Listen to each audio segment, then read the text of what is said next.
Hello and welcome to a Times special presentation for Thirukkural with the Times, where we explore real-world lessons from the classic Tamil text Thirukkural with motivational speaker, author and diversity champion Bharathi Baskar as she explores the masterpiece. Do you know what Thiruvalluvar had a gut instinct about centuries ago? Well, it was the gut itself. Our gut is a universe of its own, home to trillions of microorganisms that digest our food, regulate hormones, influence blood sugar, and shape our moods. No wonder it's often called our second brain. In his writings on medicine, Thiruvalluvar speaks of the importance of eating in moderation. When I was young, my aunt often took me to the discourses of Sri Kribananda Variyar. I remember sitting in the crowded halls, listening to him unwrap deep truths with humor. In one such discourse, he narrated the story of a saint who lived on food grown in his own garden. The saint cooked the meals himself and lived without desiring anything. The king, his disciple, repeatedly invited him to the palace. One day, the saint agreed and visited. A lavish dinner was served, and at the end, payasam arrived in a golden cup studded with diamonds. The next day, the palace discovered the cup was missing. The minister went to the saint's ashram to enquire, but before he could speak, the saint confessed, "I have only taken it. I would have come today to return it," he said. I wondered how such a greed even entered my mind. Perhaps when I ate palace food, the thoughts and desires of all those around entered my system. And then that made me to steal. Variyar Swami paused and concluded, "You are what you eat." Only years later did I fully grasp it.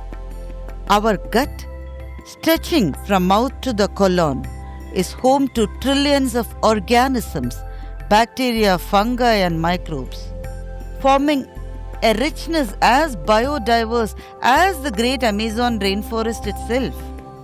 The entire system is the microbiome.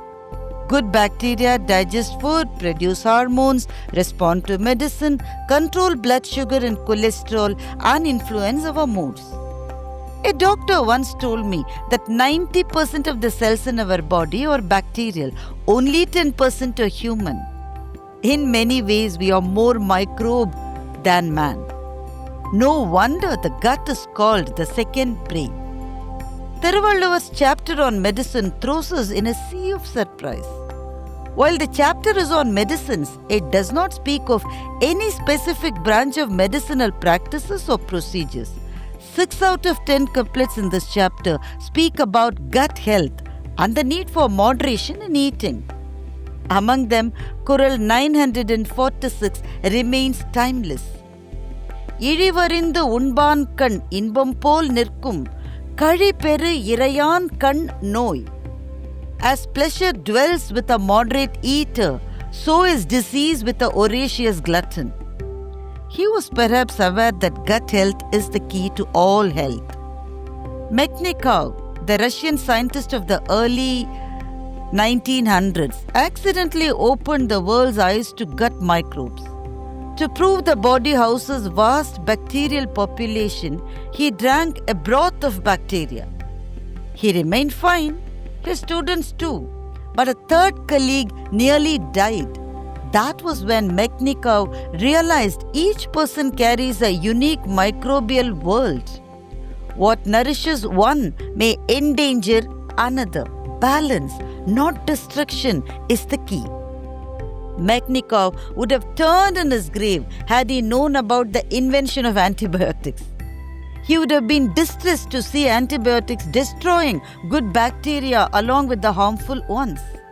As diets became more processed and Western medical science waged an almost century-old war on microbes, new diseases began to surface. Ailments unknown to our ancestors keep coming to us. Indian medical systems, interestingly, did not see microbes as enemies or as causes of illness. They focused on balancing Vadam, Pittam and Kabam. Here again, balance is the key, not elimination nor proliferation. Modern research now says that the gut operates almost independently. The digestive tract contains over 100 million neurons. Serotonin, our natural antidepressant, is mostly produced in the gut and not in the brain. And that's why we probably say, I had a gut feeling. Or we say, I have butterflies in my stomach. Our emotional signals often start in the gut long before they reach the mind. When this delicate system is disrupted through overeating, irregular meals or processed foods, the results are immediate. Public health experts now call obesity the silent second pandemic. 1 out of 3 children suffers from it. Late night biryani shops, round the clock food delivery, eating at all hours have become routine. And through it all, our gut silently loses its balance. Thiruvalluvar's rule gives us the clearest remedy. Eat when you can digest and what truly agrees with your system.